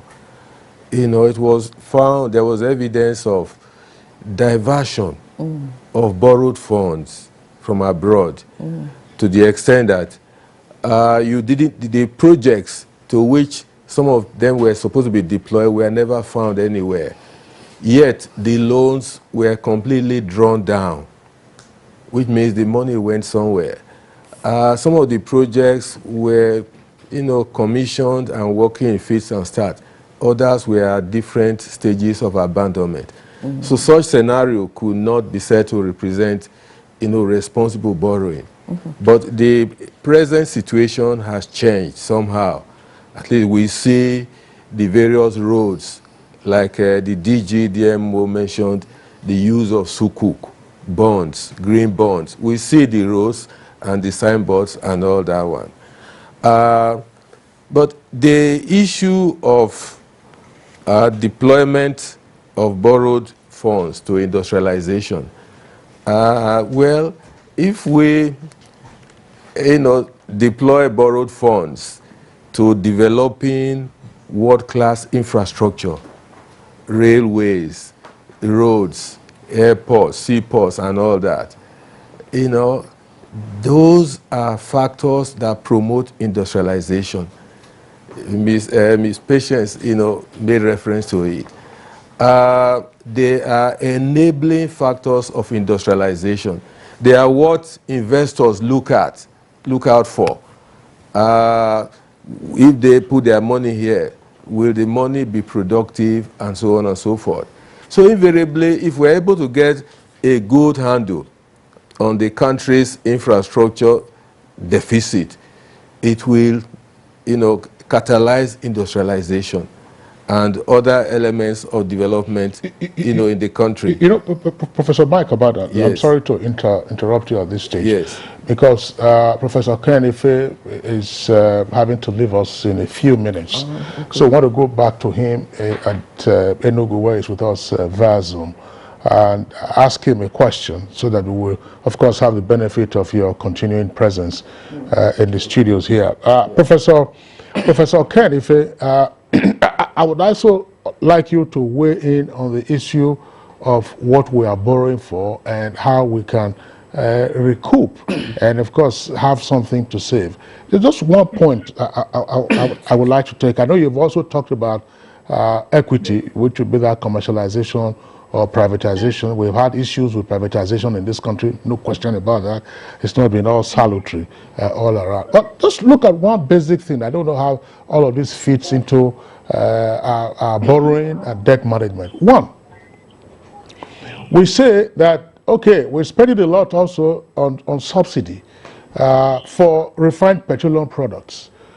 Until recently, when contracts were awarded for the fixing of the Port Harcourt, Warri, and Kaduna refineries, there seems to be no focus whatsoever on borrowing to fix those refineries so that, one, we stem the leakages on our foreign reserves and then also stem the leakages on subsidy ultimately. And now, those 4 refineries, assuming they, I don't know when they have timelines for them, whether at the end of this year or sometime next year, those 4 refineries, minus Dangote, may not ultimately satisfy our domestic demands. Even if they satisfy our domestic demands, we can also earn by exporting our refined petroleum products. Why have we not, for instance, because refineries will be considered part of infrastructure. Because if we have an energy crisis, why haven't we borrowed in this regard? We are borrowed to fix roads and railways. Why did we borrow also to fix refineries or to build new refineries? Professor Kennedy. Excellent. One thing first, the questions about the integrity of the borrowing. I have to say that if you look at the fiscal responsibility of 2007, it actually says, apart from the reason for borrowing, and all that, it still tells you we need the analysis. It wants, it requires the agency to carry out cost-benefit analysis. I can't see those analyses. I said to the National Assembly representing us, interrogate the analysis that was done on the debt so that you can actually reassure us that those debts are going to be deployed to activities that are capable of retiring the debt. In other words, viable and sustainable activity. So that's one thing that is there in the law. And I also know that the Debt Management Office does the debt sustainability analysis, which is also good. So at least we can see that this is in the public domain. Now you move to the issue of the NNPC in relation to that. Look, NNPC is going to be spending 3 trillion naira on subsidy. A modular refinery for which we have issued 75 licenses only cost you 35 billion, 30 to 35 billion naira to deploy a 20,000 metric 20,000 barrels a day. It looks like, Professor Kanife, it looks like you are freezing. All right, you are back on. Okay, so what I am saying is this. What they spend on subsidy can actually finance 100 modular refineries. And this is not subsidy-free money. It is borrowed money for which they will repay back within a year or two. So we haven't got our priority right. On one hand, why don't you borrow that money to defend the refinery, as you mentioned? Now, why don't you lend that money you are burning as subsidy to modular refineries to produce and meet and even export? Because 20,000 barrels a day times 100 of them is 2 million. We don't produce 2 million barrels of crude a day. So you have the capacity and the resources, but the resources are being directed to a different purpose, and it's not a sustainable purpose. So we know the answer. And that's why I'm saying to you, having this company, NNPC, as a private company is one big wave, giant strike. Get it to the capital market and quote it there. And then let us find out the exact value of this company. And then you see how we can get back much of our money from this, and then make them even more aggressive in delivering public goods. So let's get our money from there. We can get up to 10 to 20 trillion naira from privatizing part of NNPC and use it to sort the problems out that have been created. We're not getting foreign exchange. We're not getting foreign exchange from them to be able to service the debt. We'll continue to borrow a dollar because we need dollar to show up our reserve and at the same time service our debt. So, it's a catch-22 situation, and it's not intractable. We can deal with it. Professor Kenneth, at this point, we'd like to thank you for your contributions this morning on this edition of Good Morning Nigeria. We hope to see you again next time when we bring up issues concerning the nation's economy. Thank you very much indeed. Kenneth reached us all the way from Enugu via Zoom. You're watching Good Morning Nigeria. And that's an issue he actually raised, which you and I anchored when we discussed the issue of modular refinery. Like you said, 75 licenses were issued. In one of them, which is functional in Imo State, for instance, we were told that they are basically producing diesel. AGO. And not necessarily PMS. So we were wondering as to why that, because it's cheaper to produce, that they need a residue for them to engage in producing PMS, and it's going to be more expensive for them to do that. So what is the essence of now approving modular refineries? That will be a topic for another time. But for now, I will take a short break. When we return, Professor Badon will continue from where he stopped. Okay, thanks. The ever-busy ancient city of Onitsha is a commercial hub with millions of commuters seamlessly linking other states daily for business, leisure, and other purposes. To upscale its road network, the construction of a 1.6-kilometer long second Niger bridge, including a 10.3-kilometer highway furnished with other infrastructure, has been in motion by the federal government. This project will ease congestion on the existing 56-year-old Onitsha bridge and boost the economic capacity of the state as it easily connects to other parts of the country. The completion of the world-class second Niger Bridge Onitsha will be one of the many proud moments of the state, its people, Nigerians, and foreign investors. Onitsha, which hosts the largest market in Africa, is geared up to boast of an impressive road network. Once again, these moments are made alive by the federal government, and it is deserving of all the applause.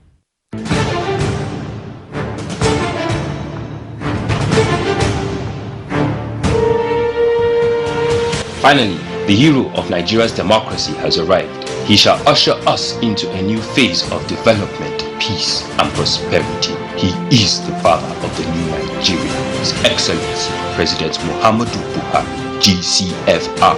Welcome to another season of giving Nigerians hope yet again. We are sure of a great future for both ourselves and generations yet unborn. We look forward to your leading us as a nation into our manifest destiny. Though the challenges against us as a people are many, we know that your leadership shall set us on the right path to our greatness. A new dawn beckons on us all, and having you as our president is a precursor to this. Thank you for believing in Nigeria. This message is from the Nigerian Television Authority, NTA.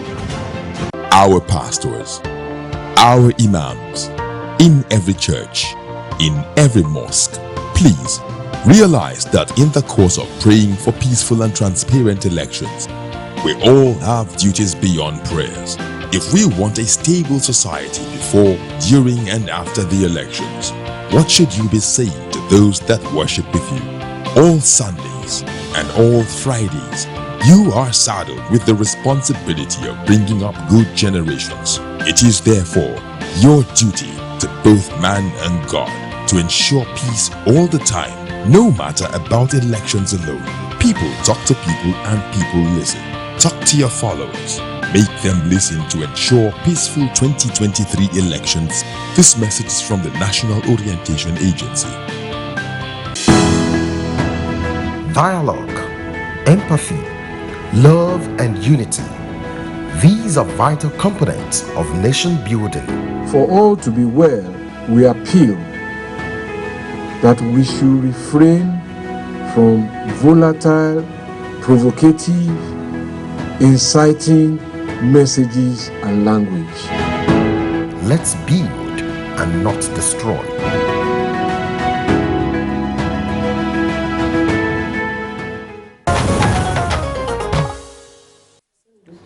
All right, you're welcome back. You're still watching Good Morning Nigeria, the network service of the NTA. Now let's return to Prof. Prof, you were, making a contribution towards the adequate utilization of monies borrowed from different sources and the right way to do it. And before Kenny left, he also raised a very important issue as to the fact that we are not prioritizing properly. So what are the issues there? Well, thank you very much, Kieran. Deployment of borrowed funds, like I've said, generally, we can say it's been in the right direction to the extent that they finance infrastructure. But you see, it appears that government had not taken cognizance of the need for repayment of the loans in deploying the funds to various infrastructure projects. That's why the projects, are not in a position or are not able to generate any revenue that can help in servicing the loans. And I think going forward, that should be the direction. Government must now, be selective in terms of the kind of infrastructure to be invested in to at least contribute either Naira revenue or foreign exchange to servicing the loans, either acquired domestically or acquired from abroad. And, what does that one mean? It means that for major highways, for instance, major roads that government is building, we must return toll gates. Don't give the collection to political patronage, like happened under Obasanjo regime, when he decided in anger, as it were, to close the toll gates. Give it out to private concessionaires. Let them collect, toll, and the revenue generated will be seen. They get their own share, the managers get their own share, and government gets its own share. And then you toll the gate, toll the roads, get money. And secondly, the same thing with railways. You target railways, to generate revenue, not just as a social activity, to carry people from place to place. You borrow, foreign exchange to build railway. Why should they not contribute at least naira revenue in the country, that can be converted to foreign exchange to service the loan? And very importantly, an omission in the past, building of new refineries. If you borrowed money from China or any other country and you build refineries, target them for both local consumption and export. The ECOWAS market is yearning for petroleum products, refined petroleum products. And that's why they say there is a lot of smuggling across the borders to those countries. Why can't we target the market, borrow money, get good managers to manage the refineries, get revenue, foreign exchange, and naira revenue? I think going forward, that should be the way to go. I know that investing in roads that may not be generating income is also desirable, because they also help productivity. If you open roads to rural areas, farming communities, it makes the farmers be more productive, or industrialists be more productive. But then, if you have to borrow from abroad, then such borrowing must be targeted at projects, enterprises that will generate foreign exchange, or in the least, reduce the demand for foreign exchange, to import goods and services. I think that's important. The other point, Prof. Yes. Again, I would like to pause you so that we can bring in your brother, Prof. Okay. I'm sure that Professor Yusua Ango will say that he is your son, Prof. Professor Yusua Ango, in Kaduna, we apologize. We've kept you waiting for quite a while. We're pressed for time, but this is a subject matter we will inevitably have to return to, because the DMO has raised a critical issue relating to, as it were, refocusing the conversation to revenue. And some of the points that have been raised by Ken Ife and Professor Michael Badan, those issues relate to revenue and the passionate issue about industrialization. But I would like you to take I don't know, I want to barrel my question. Not double, maybe probably triple barrel. One, we hear these days, and this is a bit strange to me, one has been in the public space for a couple of decades now. Okay. We borrow to top up our external reserves, and then we look at those external reserves and say, yeah, we are healthy. What does that mean in the first instance? Two, there was some alarm raised some time ago about borrowing from the pension funds. What are the benefits or hazards of such borrowing? And then, I don't know, these are probably too many because your finance inclination. Let me add this third one. In terms of repayment, the ones that we borrowed from external sources, what is the impact of rates variation by, say, the Federal Reserve Bank of the United States?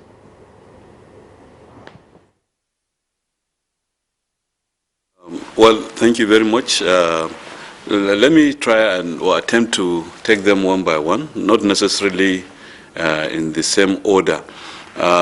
If you look at the volume of borrowings that we have, maybe first of all, let me even react to something spoken to by, you said my uncle, pertaining to the deploying the borrowings. Now, it does not in this case, I may have to disagree a little bit. You see, yes, certainly we should deploy as much as possible the funds that are coming in to areas that are productive, to areas that will be able to repay the loans. However, in terms of loans, when you are deploying or you are applying or you are using those funds, you are using them to stimulate the economy. The DMO and the economy itself has done very well in that regard in some respects. Take the Skook, for example. It's like he said, it's very obvious. We have used the Skook specifically, for certain projects that we can see. Now, whether or not we put toll gates there, whether or not these things will generate some economic activities, and those economic activities will have various ways of stimulating the economy and getting the economy to work very well, such that funds will be available, to repay loans and things like that. Now, he gave the example also of the railways. I remember either in this program or something like that, we have had an interaction with the Minister of Transport then and the MD of Nigerian Railway Corporation. And they were saying, for example, that the loan they took, the first one from China, which was to build the Kaduna Abuja axis, actually they were making enough money that they were able to put such monies, pay repairs of some of the loans and even have some reserve. So basically, it means if we invest more in infrastructure, we are going to get there. Now, I have even missed some of the questions you raised because they were, like you said, triple barrel. But this is one aspect that I thought I should comment on. Maybe you can remind me on the other one. Prof, very quickly, the questions were in three parts. Of course, the other guests will have the opportunity, if they wish, to also respond to them. One, I said we are said to be borrowing from the pension funds. What are the issues with that? Second point, that we borrow and then we use it to top up our external reserves, and we look at our external reserves and say we are healthy. And I say, what does that mean? Third question has to do with the impact of rate variation by, say, the Federal Reserve Bank on our indebtedness. That's to say, the volume of those debts denominated in foreign currency. Now, the pension fund certainly is in my opinion, is a very good medium through which we should borrow, especially for infrastructure. You see, these funds are long-term, and they are accumulating continuously. And the whole idea is that such funds should be invested and there should be returns so that the pensioners will benefit from it long-term. So I will want to encourage and I will want to recommend that as much as possible, infrastructures that can be financed, using such funds, especially locally, especially the pension funds should be utilized. I think it's in the best interest of the pension funds and it's in the best interest of the stability of the economy as well.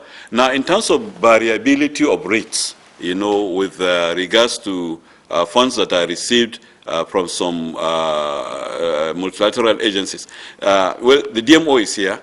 Maybe they can say it better. But like she said earlier, the funds are long-term in nature. Most of them are long-term, and the rates are clear based on the Fiscal Responsibility Act and based on the various acts of the country. So variability is not a major challenge. I think probably what you are, I don't know whether you are talking about now, changes in terms of exchange rates. If it is changes in terms of exchange rate, naira to dollar, given the fact that you have taken some money from some sources, and now you are, you have deployed the money and you are getting revenue in naira, and there are exchange rate issues. Those are issues, those are challenges that are likely going to continue. What will solve and reduce that, sincerely, will be diversifying the economy the more, closing and ensuring that areas where we have leakages, we have some areas where foreign exchange comes into this country, some governmental agencies, where there are leakages. We have the TSA on the Naira side. We should also, of course, I believe we have also on the dollar side. But then those agencies that are generating, as much as possible, we must ensure that they remit properly and adequately and they account for it. I think that will reduce it. And then also in terms of, I believe I want to encourage, I want to suggest as much as possible, whatever we want to drive, especially with the industrialization aspect of it, which was commented by Professor Obadan, we should encourage private sector participation. Yes, I know that many licenses have been given for modular refineries that have not taken off. But then, whatever it is, we should not expect government now, aside from doing what they have what they are doing in terms of revitalizing these refineries. Now, the next step should be to privatize them, just as proposed by Professor Ken Ife, but not, I mean, to privatize NNPC as a whole. I think that is what will help diversify the economy, widen the sources of foreign exchange. I think that is what will strengthen our economy in terms of the exchange rate. I also think that private sector participation will be what is desired, like what Dangote is doing. So the same thing should be done with the refineries, and that will reduce the pressure on the dollar. Now, in terms of when we borrow, for example, and then it improves our reserves, it's actually a book issue. You know, the moment you borrow, there is a credit coming into the economy. The money has come in. It will hit your reserve. It will look as if it is on the reserve. But when you utilize it, it will reduce the reserve. So I don't think that is a permanent thing. It is a continuous thing. So long as you, I mean, it's just like a going concern. You know, when you are a business, you are doing business, things will come to you just because you are going concern. The same way as a nation, when funds come to us, at that moment, it will show as if we have higher reserves.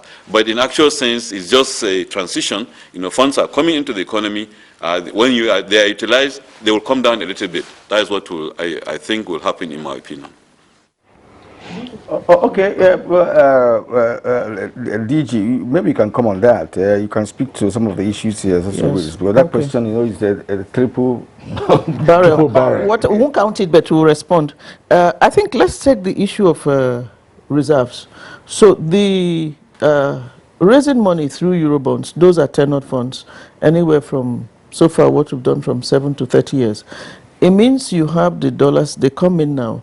It can support your economy, support the exchange rate, and of course, and then imports, yes, but you have a long time. So the assumption, and I think we have to get there, should your economy remain as it is now, in 7 or 30 years, you should be stronger and healthier, where you are in a comfortable position to repay that loan from export earnings. That's how companies do it. They borrow. Equity is usually smaller than loans for big companies. They borrow, they're able to turn it around, repay that loan, and continue in business. What are our exports? Well, that's what I'm saying. So we have to decide. That's why I say some of the issues, many of the issues are structural, they're fundamental. We can't sweep them under the carpet, but it does serve a purpose right now. We talk about borrowing from pension funds. The government does not borrow from pension funds. We issue securities to the general public. We offer securities publicly, whether it's FGN bonds. Banks subscribe, insurance companies subscribe, pension funds subscribe. So it's not a loan. They bought, invested in a security that is listed on the Nigerian exchange and the FMDQ Securities Exchange. And they can sell it if they want to. They don't need to come back to us to raise capital. But let me quickly add that we should look at what other countries have done with pension funds. Pension funds are huge abroad. In South Africa, in the US, some of them are bigger than banks.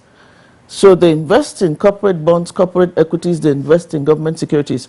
So pension funds are actually a source of long-term capital for development, both for private sector and for government. But let me correct it. We are not borrowing from them. Fantastic. They are participating in our auctions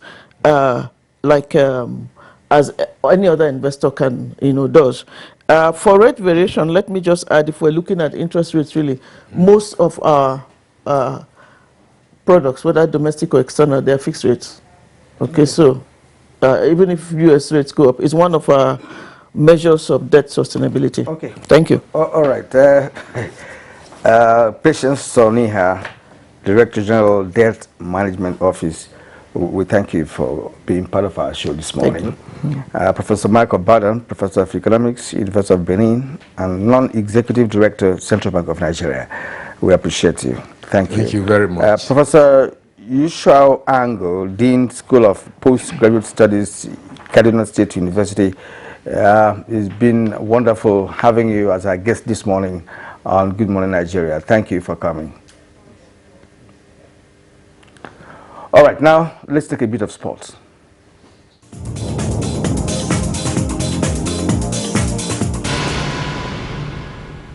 Nantes winger Moses Simon is the latest player to hit the Super Eagles Abuja camp ahead of the 2022 World Cup doubleheader against Ghana. Simon's latest arrival means there are 13 players currently in the Eagles camp. He joins the likes of Kelechi Iheanacho, Ola Aina, Semi Ajayi, Leo Balogun, Ahmed Musa, and William Troost Ekong, among others, as early arrivals for the crucial playoffs. The Eagles will be guests to the Black Stars on Friday 25th at the Baba Yara Stadium in Kumasi. They will host their first rivals 4 days later inside the Moshood Abiola Stadium, Abuja. Meanwhile, Nigerian sprinter Blessing Okabare has failed to appeal the 10-year ban slammed on her by the Athletics Integrity Unit (AIU) Disciplinary Tribunal for the presence and use of multiple prohibited substances and her refusal to cooperate with the AIU's investigation into her case. The 13-year-old Nigerian threatened to take up her right to appeal against the Disciplinary Tribunal's decision at the Court of Arbitration for Sport within 30 days, which elapsed on March 18, 2022. Okabare had denied taking prohibited substances by ejecting or at all. In support of her denials, she pointed to her long history of negative tests, including 10 of the 12 she underwent between 16 April 2021 and 30 July 2021.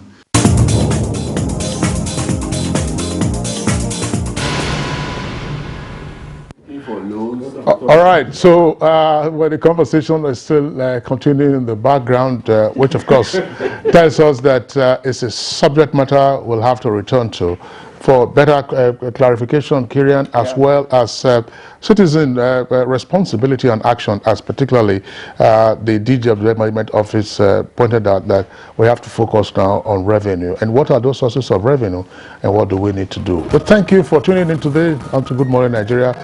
Back tomorrow, same time, 7 o'clock in the morning. Look after yourselves. I'm Kingsley Osadolo. And I am Kirian Umar. Do have a great day.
Join us on Conversations this Wednesday, the 23rd of March, 2022, as our experts prefer answers.